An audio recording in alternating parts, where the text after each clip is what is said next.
Catatan tentang perjalanan pandemi atau wabah tidak hanya terjadi pada masa sekarang saja, melainkan sudah pernah terjadi pada berabad-abad sebelumnya dan tercatat pada sejarah zaman dahulu, seperti yang terdapat pada gambar di atas yang dikutip dari video episode 17 channel YouTube Bengariksa TV. Dari abad ke-6 hingga 20 Masehi, terdapat 3 macam pandemi atau wabah yang melanda bumi seperti bubonik, pneumonik, dan septicemic yang dijelaskan oleh Dols tahun 1977-284.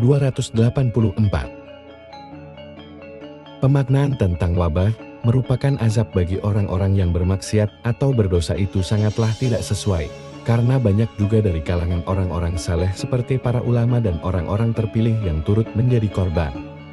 Dijelaskan dalam kitab Tasliyah Ahli Al-Maswaib karya Abu Abdillah bin Muhammad Al-Manjibi Al-Hanbali, dijelaskan oleh para ulama bahwa wabah merupakan fitnah.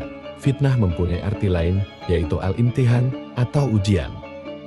Terjadi pandemi yang dinamai dengan Tu'un al-Ahya pada bulan Rajab sampai Muharram tahun 1373 hingga 1374 Masehi, menyebabkan banyaknya para ulama, orang-orang soleh dan orang-orang terpilih yang wafat sebab pandemi.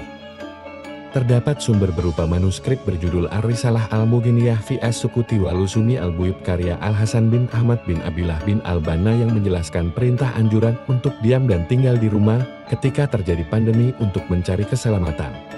Dalam manuskrip tersebut, dicantumkan hadits Nabi Muhammad tentang kewajiban untuk mencari keselamatan ketika terdapat fitnah atau ujian. Hadis tersebut menjelaskan, terdapat kebimbangan pada seseorang yang biasanya ibadah di masjid atau musola kini dilarang, orang yang semakin diam dan tetap untuk tinggal di rumah, dalam konteks ketika terjadi pandemi itu lebih baik daripada orang yang berdiri, berjalan, ataupun berlari. Semakin seseorang jauh dari tempat fitnah atau wabah maka itu lebih selamat, dan apabila seseorang semakin dekat dengan tempat fitnah, maka itu lebih berbahaya.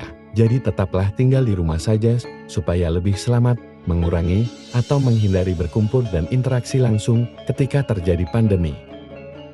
Apa yang dimaksud dengan selamat? Ketika terjadi wabah? Yang dimaksud selamat ketika terjadi wabah menurut manuskrip tersebut yaitu 1. Jagalah lidahmu atau jarimu.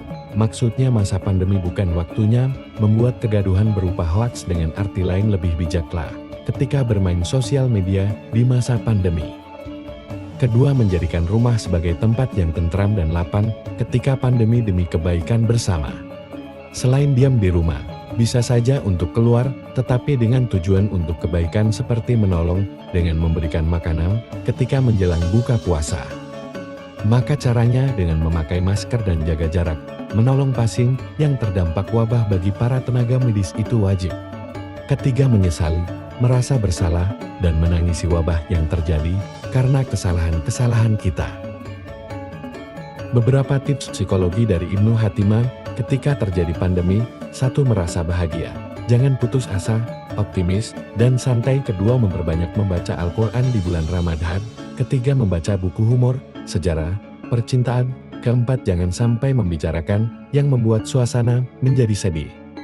Dari video episode 17 Nariksa TV dapat diambil pelajaran dengan adanya pandemi yang melanda pada bulan Ramadan, bukan menjadi halangan bagi umat muslim untuk menjalankan kewajibannya, melainkan dapat menjadikan umat muslim lebih rajin dan giat dalam berdoa dan beribadah kepada Allah di bulan suci Ramadan, dan tetaplah tinggal di rumah saja untuk menghindari semakin menyebarnya wabah.